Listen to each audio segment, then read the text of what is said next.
Hello bachcho, let's read the question. The question says two lakes A and B are identical in all aspects except that lake A has higher temperature. Which of the following is true? Option A has higher rate of oxygen dissolution. Option B has higher rate of oxygen dissolution. Option C, oxygen dissolution of both is same. Option D, both have same BOD. Question में कहा गया कि दो lakes है, lake A and lake B. ये दोनों lakes आपस में आइडेंटिकल है सभी तरीके से, लेकिन जो लेक ए है इसका टेम्परेचर ज्यादा है देन लेक बी। हमारे पास कुछ स्टेटमेंट्स गिवन है, हमें बताना है कि इन स्टेटमेंट्स में से कौन सी स्टेटमेंट ट्रू है। तो अगर हम बात करें इस क्वेश्चन के की कॉन्सेप्ट की, तो इन दिस क्वेश्चन हमारा की कॉन्सेप्ट होगा यूट्रोफिकेशन। यूट्रोफिकेशन को हम डिस्क्राइब कर सकते हैं as natural aging of a lake. It is natural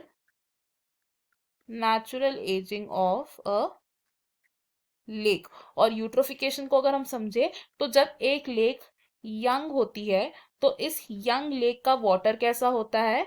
इसका वाटर होता है क्लियर एंड कोल्ड। अब जैसे जैसे ये लेक ओल्डर होती रहती है वैसे वैसे क्या होता है कि इस लेक के अंदर कुछ स्ट्रीम्स ड्रेन होती हैं फ्रॉम द इंडस्ट्रीज या किसी और सोर्स से। और जब ये स्ट्रीम्स ड्रेन होंगी तो न्यूट्रिएंट की एनरिचमेंट होगी इन द लेक। और ये न्यूट्रिएंट्स कौन से होते हैं? They are usually nitrogen and phosphorus. अब जब एक लेक में नाइट्रोजन और फॉस्फोरस की कॉन्सेंट्रेशन इंक्रीज हो जाएगी तो इसकी वजह से क्या होगा? एल्गल ब्लूम्स डेवलप हो सकते हैं ऑन द सरफेस। और एल्गल ब्लूम के डेवलप होने से क्या होगा कि वो जो लेक है ये हो जाएगी ऑक्सीजन डिप्लीटेड, यानी कि इसमें ऑक्सीजन की कमी हो जाएगी। अब जैसे जैसे ये लेक और ज्यादा ओल्डर होती रहती है तो क्या होता है? इसका जो वाटर होता है ये हो जाता है वार्मर वाटर। और eventually over the thousands of years क्या होता है कि ये जो लेक है ये कन्वर्ट हो जाती है इनटू द लैंड। और इसे हम कहते हैं यूट्रोफिकेशन, जिसमें एक लेक की नेचुरल एजिंग हो रही है। अब हमारे पास एक सिचुएशन गिवन है जिसमें हमारे पास एक लेक ए है और दूसरी है लेक बी। तो लेक ए का टेम्परेचर कैसा है? It is warmer.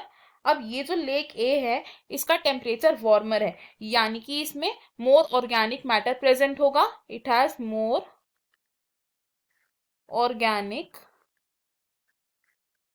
मैटर। अब क्योंकि इसमें ऑर्गेनिक मैटर ज्यादा है तो उस ऑर्गेनिक मैटर को ब्रेक डाउन करने के लिए जो एरोबिक माइक्रो ऑर्गेनिजम्स प्रेजेंट होंगे उनकी रिक्वायरमेंट ज्यादा होगी। Microbes have higher demand of oxygen. अब माइक्रोब्स को ऑक्सीजन की ज्यादा डिमांड है, यानी कि इसका जो BOD है which is biochemical oxygen. Biochemical oxygen demand कैसी है? It is increased. और बायोकेमिकल ऑक्सीजन डिमांड ज्यादा है इसका मतलब क्या हो गया कि इस लेक ए में जो डिजॉल्व्ड ऑक्सीजन है ये है कम, इट इज लेसर। और अगर हम बात करें अब लेक बी की, तो लेक बी का जो पानी है ये कैसा है? इट इज कोल्डर, यानी कि इसका टेम्परेचर कम है। और इस लेक में there will be less organic matter, क्योंकि ये लेक अभी यंग है।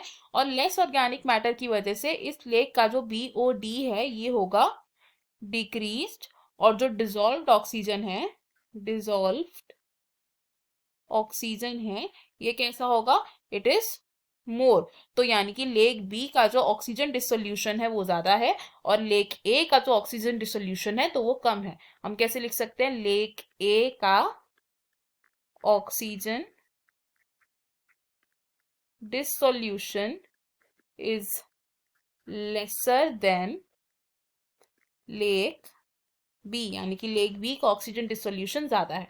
हमारे ऑप्शन से अगर हम देखें तो ऑप्शन ए रॉन्ग हो जाएगा बिकॉज लेक ए का ऑक्सीजन डिसोल्यूशन कम है। ऑप्शन बी होगा हमारा correct answer. Option C wrong होगा बिकॉज ऑक्सीजन डिसोल्यूशन दोनों ही लेक्स का सेम नहीं है। एंड ऑप्शन डी भी रॉन्ग होगा बिकॉज दोनों का ही BOD अलग अलग है। हमारा फाइनल आंसर है यहाँ पर option B. I hope you understood it. Best of luck. Thank you.